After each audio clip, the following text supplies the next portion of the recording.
Hello my beautiful friends, how have you been? Welcome to Learn English Online with Krishna. Learn English Online with Krishna में आपका स्वागत है दोस्तों English में एक फ्रेज़ है so far की मीनिंग कई बार हमारी समझ में नहीं आती, बहुत कन्फ्यूजन होती है। क्या मीनिंग है, सेंटेंस में कैसे यूज़ करेंगे, ये क्लियर नहीं हो पाता। दोस्तों आज इस कन्फ्यूजन को दूर करेंगे और ये सीखेंगे कि so far की कितनी मीनिंग है, सेंटेंस में कैसे कैसे यूज़ होगा और so far के सिनोनिम्स क्या है, यानी so far के बदले में और कौन से ऐसे वर्ड्स हैं या फ्रेजेज हैं जो हम यूज़ कर सकते हैं और अपनी कमाल की इंग्लिश बोल सकते हैं। तो दोस्तों काफ़ी इंपॉर्टेंट टॉपिक है, आपको ध्यान से पूरे वीडियो को एंड तक देखना चाहिए। सो फार की दोस्तों जो पहली और मेन मीनिंग है सो फार की, वो है अभी तक। अभी तक का क्या मतलब है?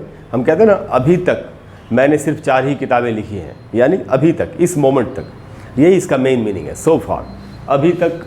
तो सेंटेंस में कैसे यूज़ करेंगे? सेंटेंस में यूज़ करेंगे दोस्तों, जैसे एक सेंटेंस लिखा मैंने कि I have not received any information so फार।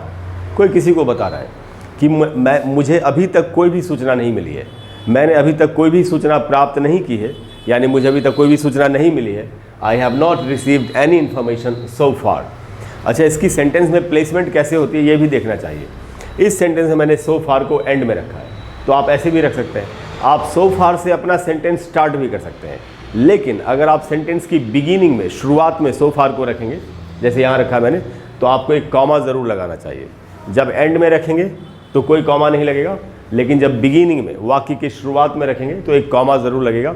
और देखते हैं बिगिनिंग में, सेंटेंस की बिगिनिंग में इसको रख के हम कैसे सेंटेंस बना सकते हैं। तो यहाँ पर एक बात कही जा रही है, किसी ने कहा कि so far I have written only 4 books. अभी तक मैंने सिर्फ 4 किताबें लिखी हैं, ऐसा कोई बता रहा है। तो दोस्तों सो फार का मीनिंग है अभी तक। अगर इसको सेंटेंस के एंड में रखेंगे तो कोई कॉमा नहीं लगेगा। अगर ये सेंटेंस की बिगिनिंग में यानी शुरुआत में रखेंगे तो इसमें कॉमा लगेगा। और दोस्तों बोलना चाहिए बिगिनिंग, इसको बिगिनिंग नहीं बोलना चाहिए। बहुत लोग इसको बोलते हैं बिगिनिंग। बिगिनिंग एकदम गलत उच्चारण है, सही उच्चारण है बिगिनिंग। अच्छा दोस्तों, सो फार की दूसरी मीनिंग क्या है? सो फार की दूसरी मीनिंग है वहीं तक। ये बहुत ज़्यादा यूज़ तो नहीं होता, लेकिन ये भी एक मेन मीनिंग है, इसलिए हमको इसके बारे में पता होना चाहिए। वहीं तक का क्या मतलब है? हम कहते हैं ना उसकी वफादारी वहीं तक है, या इतनी ही है, वहीं तक या इतनी ही, ये भी मीनिंग हो सकता है। हिंदी में एक ही बात को कई तरीकों से हम बोल सकते हैं। हम कहते हैं ना अरे उसकी समझ वहीं तक है, ऐसे बोलते हैं ना उसकी समझ वहीं तक है, ऐसा वाला वहीं तक भी इसका एक मीनिंग होता है सो फार का। सेंटेंस में कैसे यूज़ करेंगे? जैसे यहाँ पर किसी के बारे में कहा जा रहा है कि हिज लॉयल्टी, लॉयल्टी का मतलब होता है वफादारी, his loyalty can only go so far. उसकी वफादारी तो भाई वहीं तक जा सकती है। किसी आदमी के बारे में अपनी राय दे रहे हो कुछ लोग कि वो बहुत ज़्यादा वफादारी तो नहीं दिखा सकता, उतनी ही दूर तक वफादारी दिखा सकता हो। एक ख़ास दूरी की बात चल रही है कि his loyalty can only go so far, उसकी वफादारी वहीं तक है, वहीं तक हो सकती है। तो दोस्तों ये सो फार की 2 मीनिंग थी। ये मेन मीनिंग है पहले वाली, अभी तक, अभी तक। अच्छा, अभी तक के लिए और क्या क्या फ्रेजेस हम यूज़ कर सकते हैं? सो फार के सिनोनिम्स क्या है, तो मैं आपको इधर बता दूँ। यहाँ लिखे मैंने सिनोनिम्स।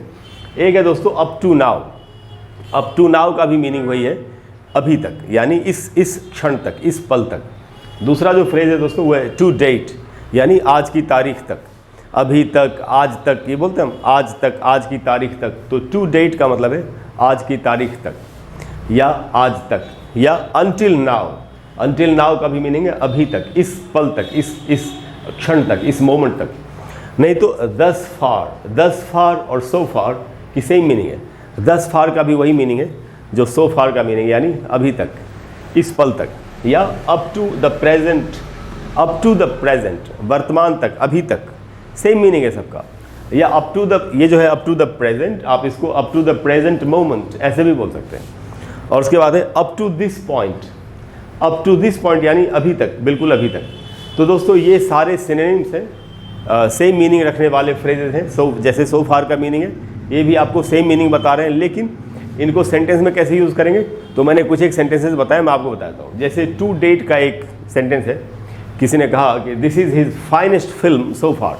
कोई एक्टर है जिसकी कोई फिल्म आई है और अभी तक की उसकी ये सबसे अच्छी फिल्म है। यही बात हम किसी को बता रहे हैं कि ये फिल्म उसकी अभी तक की सबसे अच्छी फिल्म है। दिस इज़ हिज फाइनेस्ट, यानी सबसे अच्छा film to date.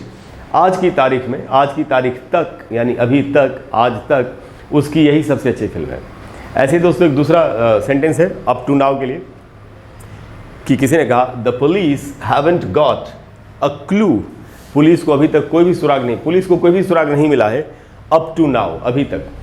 The police haven't got a clue up to now, police को अभी तक कोई भी सुराग नहीं मिला है। क्लू का मतलब है सुराग। तो दोस्तों इस तरीके से हमको सो फार की मीनिंग को समझना चाहिए और इनको सेंटेंस में यूज़ करना चाहिए। मुझे पूरी उम्मीद है दोस्तों कि आज की क्लास के बाद सो फार की मीनिंग में, इसके यूज़ में आपको कोई भी कन्फ्यूजन नहीं रहेगी और आप इसको सफलतापूर्वक सक्सेसफुली यूज़ कर पाएंगे। मुझे ये भी उम्मीद है कि आपको आज की क्लास अच्छी लगी होगी। अगर क्लास अच्छी लगी हो तो प्लीज़ वीडियो को लाइक करें और शेयर करें और चैनल को सब्सक्राइब करें। आपका समर्थन मुझे मिल ही रहा है, इसके लिए बहुत बहुत धन्यवाद। और कोई भी अगर ऐसा टॉपिक है जिस पर आप चाहते हैं कि मैं आपके लिए एक वीडियो बना दूं, तो आप नीचे कमेंट बॉक्स में लिखिए, मुझसे जितनी जल्दी हो सकेगा मैं आपको एक वीडियो बना करके दे दूँगा। Thank you very much, I will see you again, bye bye.